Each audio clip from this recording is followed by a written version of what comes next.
you set different things going. So I remember when we first got married and we didn't have a car.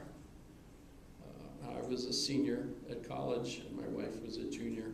And we each had jobs. I was a night watchman and I made $6.75. What was it? $1.65 an hour. And she made, I think, the same. So I guess that was like the minimum hourly wage at the time. And she worked for the library, for the school, so she had a maximum of 15 hours a week that she could work because as a student you had a maximum.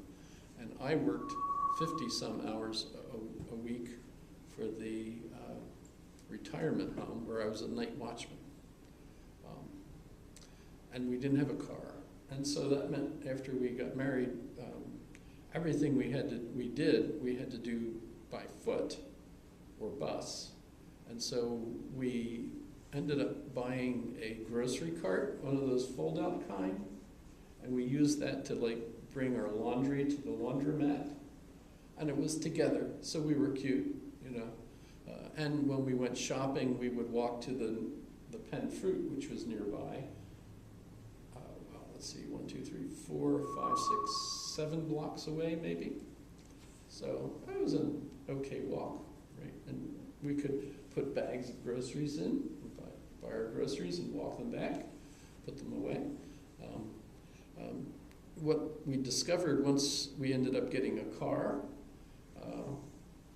was that we could drive just a little ways out of town to another supermarket, which was incredibly cheaper than the one we had to go to by foot.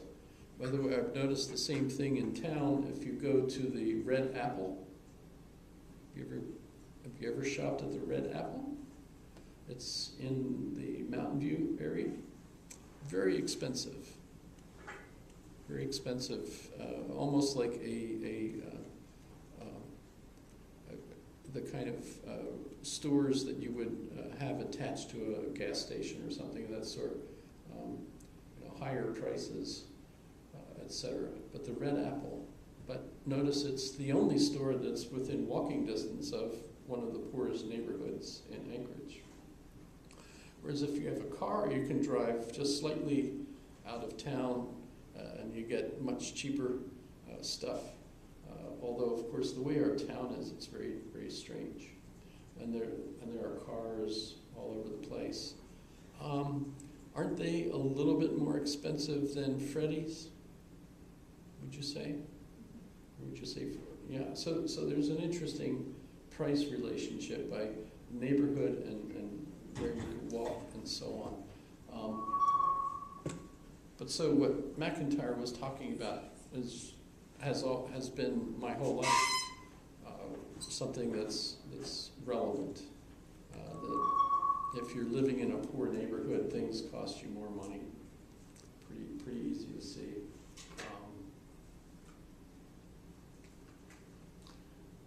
And yet at the same time, how do you think you're harming people by doing that? In a sense, there are reasons why groceries in the poorer neighborhood are more expensive. For one thing, they usually have a higher amount of theft and things of that sort. I remember after I gave up, that's always so interesting while that does that.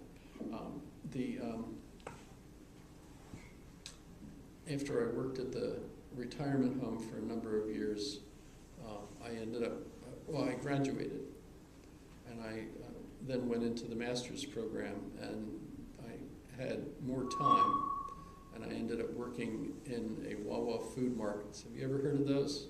Love Wawas. You do? Yeah, I worked in those for at least a couple of years, and I moved up too. I was a relief manager. No, I was an assistant manager, then like a relief manager, then whatever, through my graduate work. In any case, one of the stores I worked in was in the poorer neighborhood in the Westchester area. And the theft there was very high. fact, it was like one of the main issues was trying to watch for theft. And as part of the way the manager tried to cope with that, and by the way, this is why I'm studying, while I'm in my graduate program studying ethics, right? You know, what he did in order to keep the store functioning was he raised the prices over what the store was supposed to charge for everything. And a lot, for a lot of things. And it actually worked, you know, because when, you know, they had the periodical inventories to check it, he was fairly close to keeping the store afloat compared to, so even though what he was doing seemed unethical, it was ethical in the sense that thanks to his doing that, the store was there, and that made it within walking distance of the people that, you know, routinely used it. So how do you determine where harm is occurring in a situation like that? So let me move to where I put people. I think. No. Shoot. What's the next page? CMAP. Ah, okay. CMAP 2. Sorry. I think 1 would be the next. Okay. So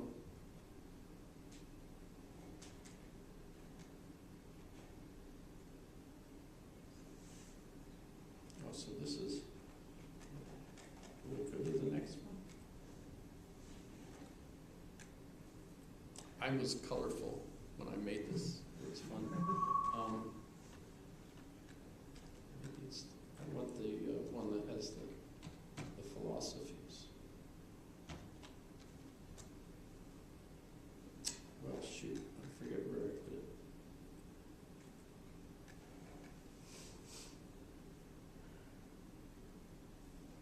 I'll just stick with this page and I'll explain. So, under certainty, the philosophy that goes with that would be Kant, Immanuel Kant. Not only Kant, but it's a deontology. In other words, you're absolutely certain what your moral principles are. And it doesn't really seem to be to matter where those come from. For Kant, the certitude came from our human rationality, our human intuition. So I just know what the right thing to do is in a situation for Kant. The hard thing is doing it, because I know what I ought to do. Wow, what should I have done while that naked guy was walking down the street? Should I have gotten out of the car and tried to help? No? Yeah, I'm thinking that would not have been helpful, actually. I should have let the professionals do it. So I probably did what I ought to have done, and that is get out of the way. But it does make you wonder, what's my moral obligation in this particular situation?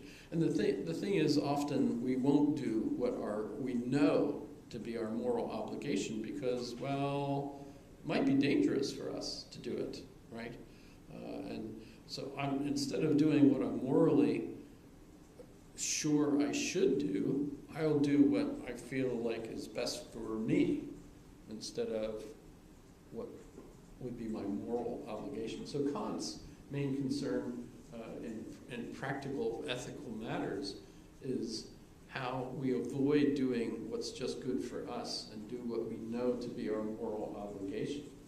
But there are other deontologists. For example, I would think most followers of a religion who believe that God tells you what the moral obligation is, and that's what you have to do. So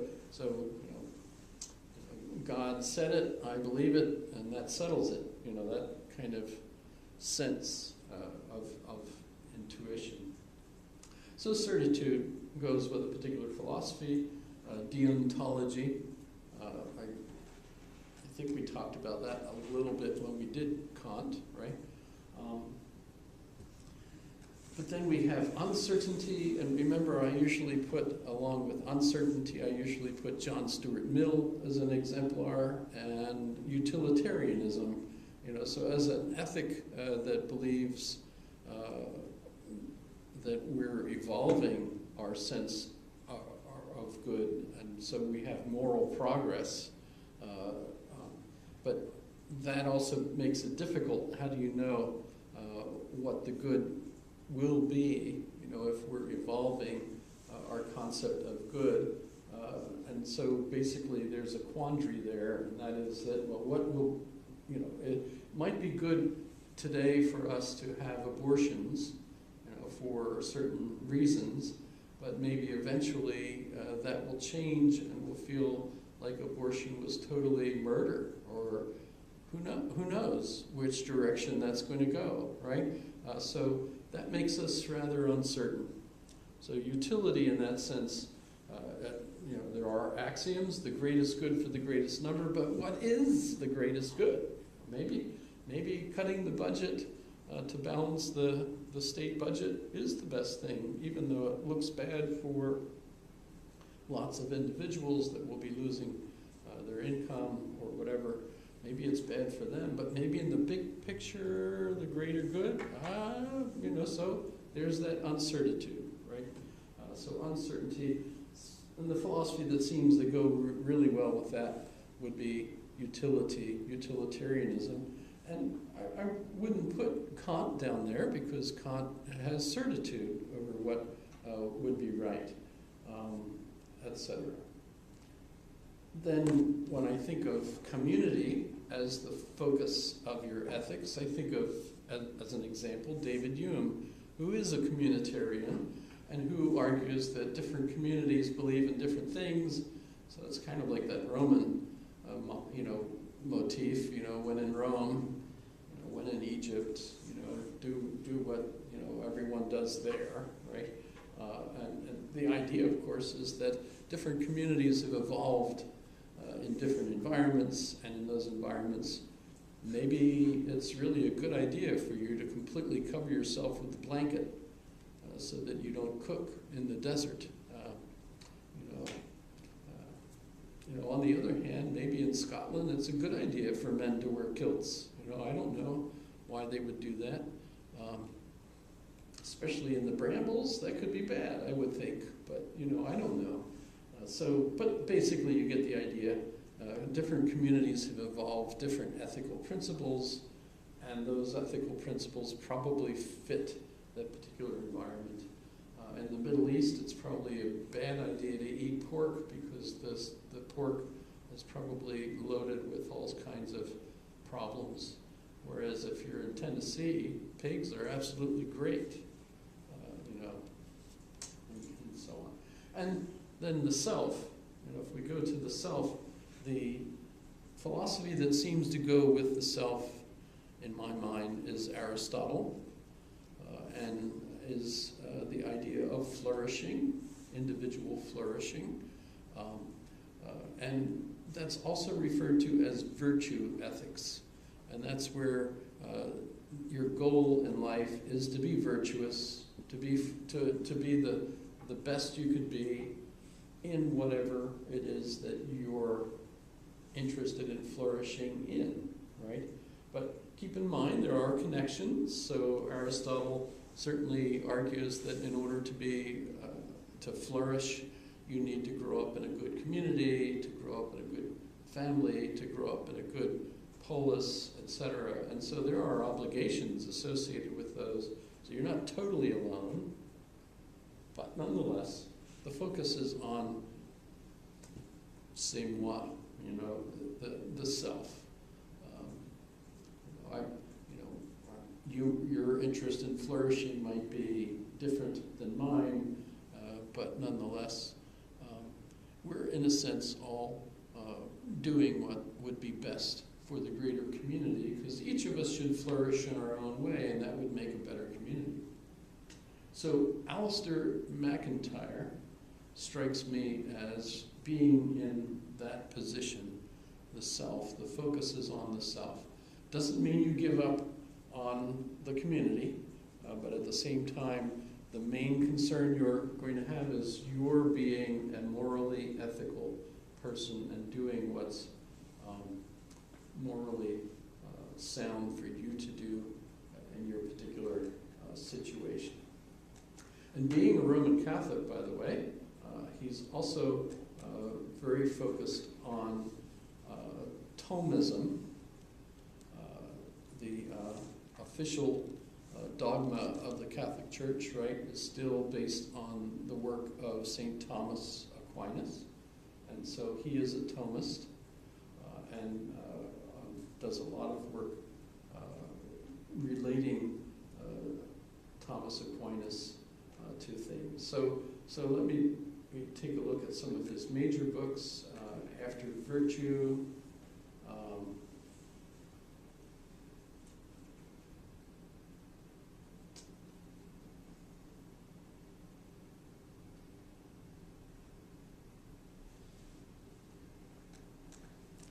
get an idea what he talks about there. The second one, Whose Justice, Which Rationality? And that was very fascinating because in doing an analysis of the culture of Western Europe, very much the way Charles Taylor does, and Isaiah Berlin, and Michael Ignatieff, and Francis Fukuyama, he's tracing what we mean by justice and tracing what we mean by rationality. And he points out that there are at least different traditions, and so we can actually see people that are focused on justice in conflict with other people who are focused on justice, because there's different concepts of justice. And those different concepts of justice require different approaches to the same sorts of problems. So you can end up with conflicts between good-minded people who have the best interest of everyone at heart, but still end up in conflict. By the way, Hegel argued this too. So for Hegel, it's interesting. You don't have a good and evil fighting one another. I suppose you could even say that with regard to things like Hitler and Churchill. I remember, of course, growing up and absolutely being loaded with the American view of World War II and the Holocaust and all of that. Just how evil Hitler and Nazism was.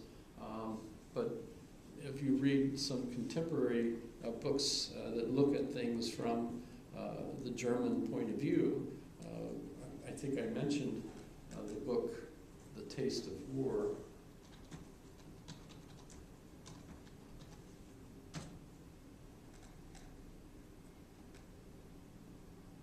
That was a real amazing book to read because it points out that it was Churchill that was basically trying to starve Europe in order to keep Germany from becoming more and more powerful. And that's what basically led to a committee telling Hitler that 20 million people were going to starve because of the situation. And Hitler then prioritizing who should starve, and that's, of course, what put into motion the Holocaust. It was basically they're putting the lower priority people into those kinds of camps, basically to starve them to death. And once they discovered, gosh, starving a person takes a long time, it's really horrible. And then they came up with the idea of how to make that faster by creating the gas and the ovens. So you might think, well, that's evil. But on the other hand, Churchill was at least potentially responsible for why Europe was doing that. And by the way, it wasn't just Hitler doing what he did. It was also Stalin doing very much the same sort of prioritizing. While Hitler prioritized the Germans so focused on the handicapped people, the aged, the weak, the non-Germans, right? The Slavs, the Jews, etc., right? Stalin focused on, okay, the priority for Stalin was the army, number one, so you feed the army. Number two, the factory workers who were supplying the army with weapons. And then the last were the farmers. So basically, he starved the farmers, if you read on that. And he killed more people than Hitler did.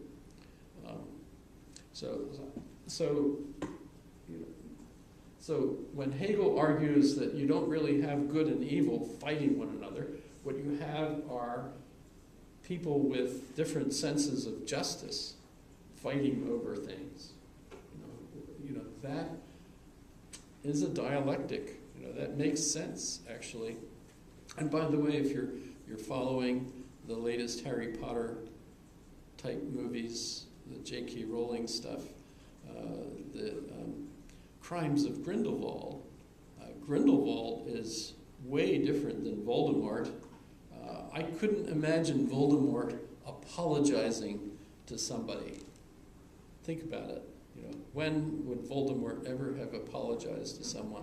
But if you watch the Crimes of Grindelwald, when Grindelwald realized that Credence was actually the Obscurus, and he had just insulted him, he turns around and he says, "I owe you an apology." And that's like, whoa, that's totally unlike an evil person. Grindelwald is remarkably attractive. And by the way, I suspect he's an awful lot like Trump. So I half wonder if J.K. Rowling is making her social commentary about Trump with that's just interpretation. Sorry if I'm ruining it for you. But so, okay, so that's lots of really interesting stuff with MacIntyre. So whose justice, which rationality?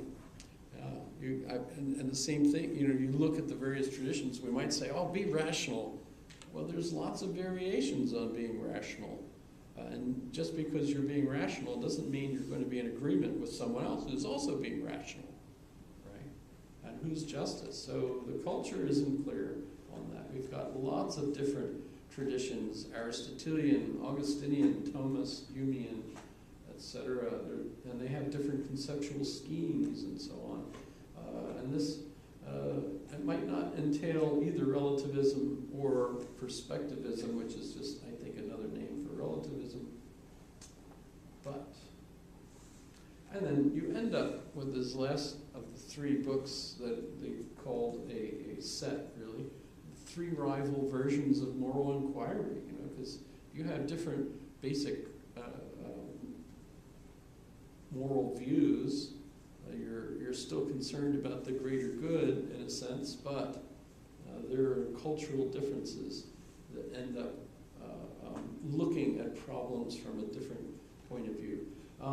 Dependent rational animals was interesting, and part of that was because his daughter began her professional career working with dolphins, and down in Florida, his daughter.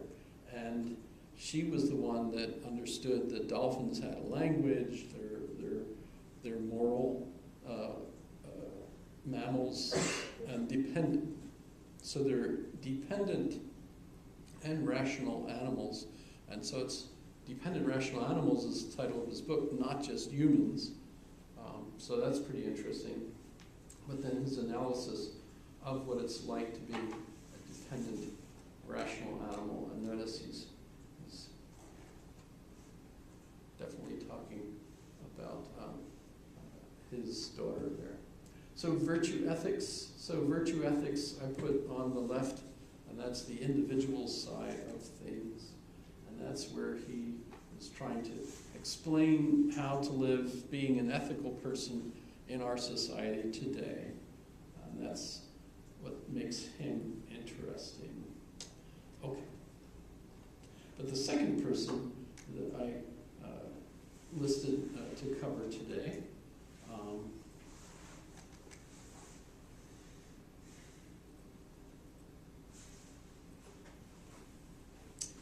Is John Rawls.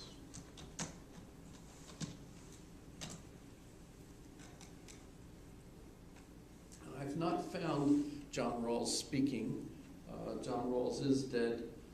Notice he died in 2002. Was a Harvard professor teaching law, politics, political philosophy. By the way, if you look at Harvard at the time that Rawls was there, a competitor, so to speak, of Rawls at Harvard was Nozick, Robert Nozick.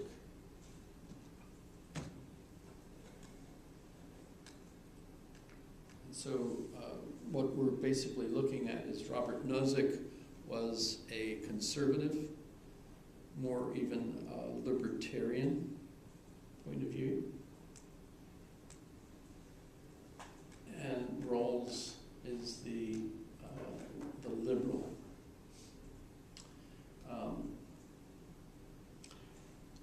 If you saw my definition of a person, which I have posted on the class notes, what is a person? This I basically stole from a kind of a combination of John Rawls and Peter Singer, who, we're not going to cover Peter Singer, we should though. He's a Kantian and teaches ethics at Princeton still today. I believe he originally came from Canada, but he spent a lot of years in Australia teaching, and now he's at Princeton. He's been in Princeton for quite a few years. By the way, Peter Singer is famous, among other things, for the Great Ape Project. He's especially, in ethics, he's especially working towards rights for animals, other animals besides humans. It's one of the reasons we have the name speciesist. You know, if you're just for humans, you're a speciesist. You know, you should be thinking about rights for like elephants and dolphins and cute little bunny rabbits. Why do we put, you know, creams on their eyes to test to see if creams are going to hurt your eyes? You know, poor rabbits. You know, and chimpanzees, the apes especially, the way apes are basically tortured in these laboratories, is a target of Peter Singer's concern. He's also a vegan, doesn't feel like we should eat meat, shouldn't kill animals to eat them, etc. By the way, this is one of my relatives who let me use her picture while she was pregnant for that, so I didn't just steal a picture of a pregnant woman. You know, that's, you know, she actually let me use that on this page, so that's cool. By the way, the boy is a couple of years old now, so it's not a recent picture. So my definition of a person I've stolen from Peter Singer and John Rawls. So I kind of merged that. I don't know, have we talked about this definition at all? So you'll quick throw that in there. What do I mean by person? By the way, you don't have to be a human. There are non-human persons, for example. You'll hate this, but corporations are legitimate legal persons in our society, for example. And then we, of course, have all sorts of dilemmas, like, is Mr. Spock in the Star Trek series, is he a person? He's a Vulcan.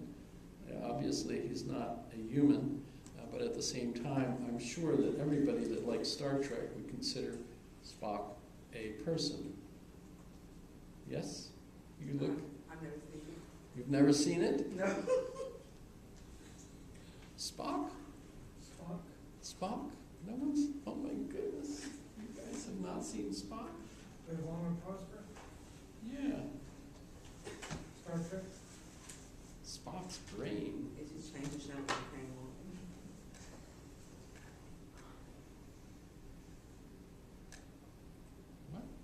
What is this?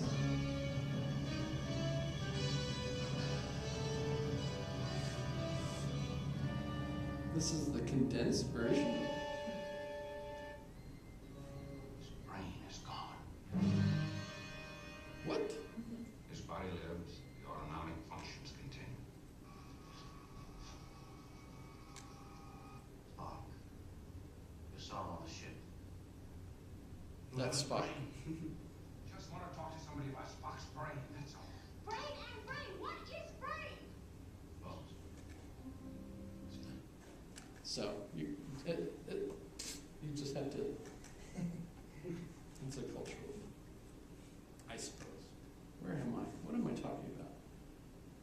John Rawls. Should we go to John Rawls? Oh, it was a person. What is a person?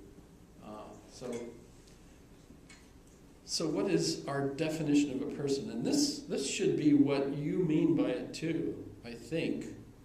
I'm trying to define what we mean by a person. So it interacts with other individuals that consider themselves as individuals.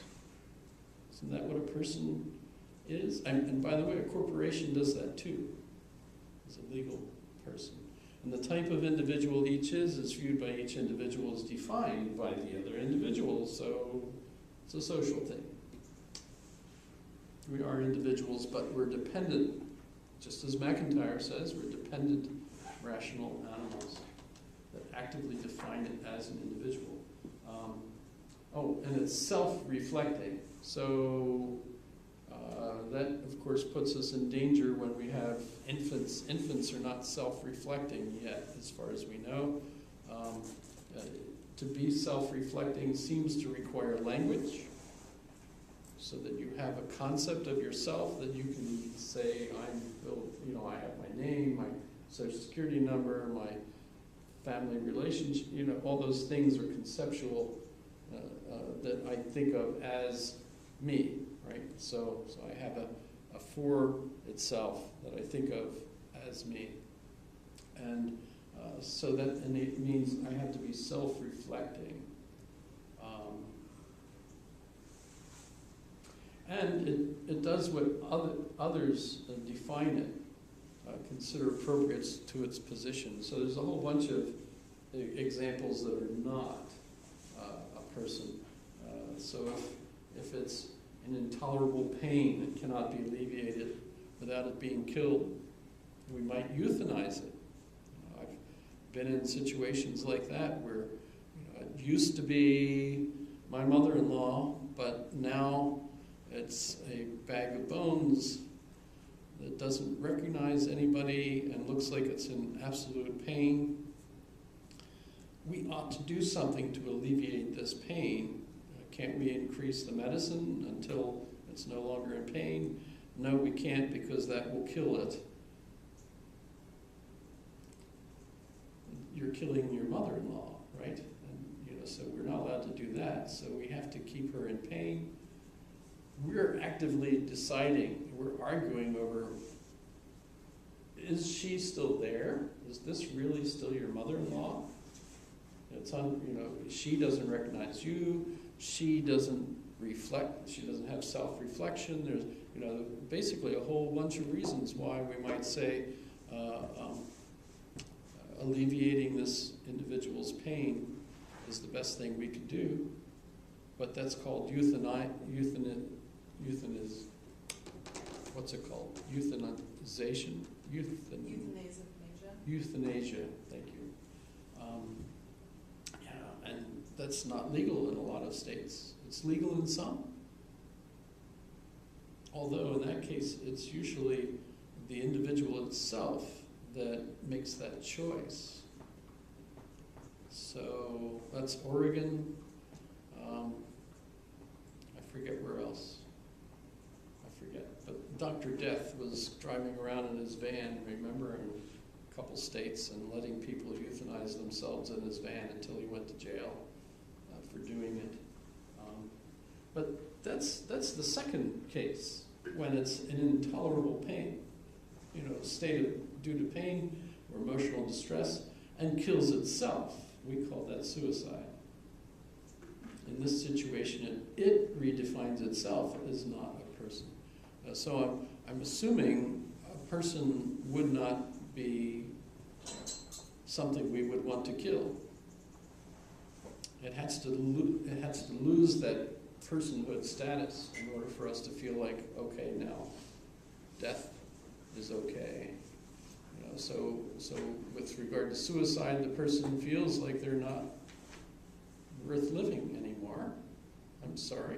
This is close to home for a lot of us, right? But that's essentially what we're trying to say, is that if this person commits suicide, they themselves didn't think of themselves as a person anymore. So it's not worthy of the respect due to a person because it acts as a member of a parasitic organism. In other words, a terrorist in a terrorist group or a war, we usually redefine them as, and we'll give them a different name, Nazi. It's okay to kill Nazi. Or a commie, kill a commie for mommy. That was kind of the motto back in the day, right? Because they're no longer persons, at least not on our side, so we should kill them. And if it's just an individual, then Osama bin Laden. Everyone wanted to kill him. You see him getting on the plane, strangle him or something. Osama bin Laden. He was the bad guy that. Yeah. Okay. So sorry. Yeah. It was really embarrassing for a while there. Osama bin Laden and Barack Obama. The names were so darn close. I could see myself actually saying, well, everybody thinks Barack Obama's in it. Oh, no, that's the president. No, Osama bin Laden, that's the enemy. It was, whoa. Okay. I voted for Obama twice, just so you know. Why does that make me do the Nixon thing? I voted for Nixon too. And by the way, he was more liberal than Obama was. Officially, it's not my fault. Okay. Well, you get the idea. These are my things, and like the bottom one is like a rock. It's hard for you to be worthy of being thought of as a person when you're a rock, or a tree, or a pig, etc. So, but where did I get these? I stole them partially from John Rawls' definition of a citizen, and Peter Singer's definition of a person. The thing that I made a difference with Peter Singer is that in part 2, it is self-reflecting. Then I added this, or can be expected to become self-reflecting. And that's because Peter Singer thought that infants, if you didn't want them, you could just kill them. Or at least he suggested, hey, there's no difference between abortion and killing an infant, a neonate, one that's up to like 2 years old, because they're still not a person officially, because they're not self-reflecting. And if you have to be self-reflecting to be a person, then you're not guilty of murder, or you're just kind of an abortion, except, well, it's out of the womb at that point. And I don't think Peter Singer was actually encouraging people to kill infants that they didn't want. He was just trying to emphasize just how bad it was to use abortion by saying, you're killing a fetus. What's the difference between killing an infant and a fetus? One's inside, one's outside, but basically they're the same. That was Peter Singer. But so I added, or they can be expected to become self-reflecting, because a fetus is going to grow up if everything goes well, and it can become self-reflecting. So I added that as my broader definition, so you wouldn't be able to say, well, you can, if you don't want the child, you can just throw it in the trash, which some people do. Did you give a quiz question? I should, you're right.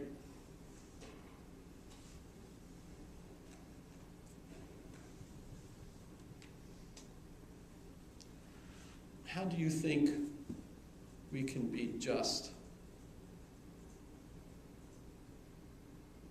when we don't have enough money for everybody to have a job? What's the fair way to dispense justice when we don't have enough money for everybody? Frankly, I'm looking at what the governor has proposed, which cuts lots of funding for social programs and so on. And I'm thinking, well, of course, what this individual is doing is making life worse for those people who already have less.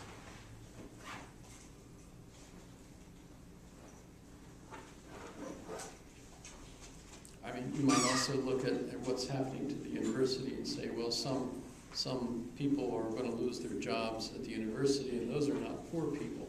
But the thing is, the real impact is not so much on those individuals, it's on the students that won't be able to come here for a relatively cheap. I know you certainly feel like this is an expensive school if you're paying for it, but if you look at other schools throughout the country, you'll find that they're all very expensive by comparison. I think the current estimate of how much money is being spent by the state on a full-time student at UAA is roughly around $16,000, and I think that's a year. Is that about right? It used to be like $7,000 a year, but what I saw just the other day was roughly around 16,000. So I don't know. So how do you dispense justice when you don't have enough money? Rawls would say you have to put a veil of ignorance over your head so that you're not being prejudiced in favor of yourself or others in your position.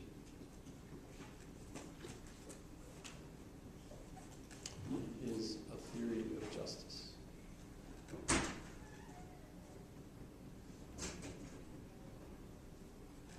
It's a problem of distributive justice.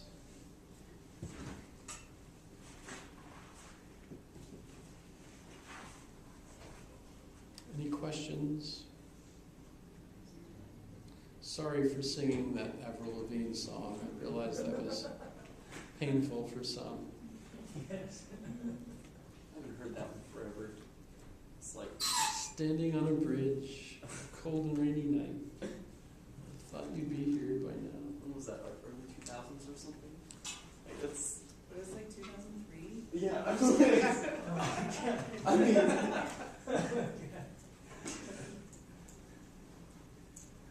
You caught on to it pretty quick, though.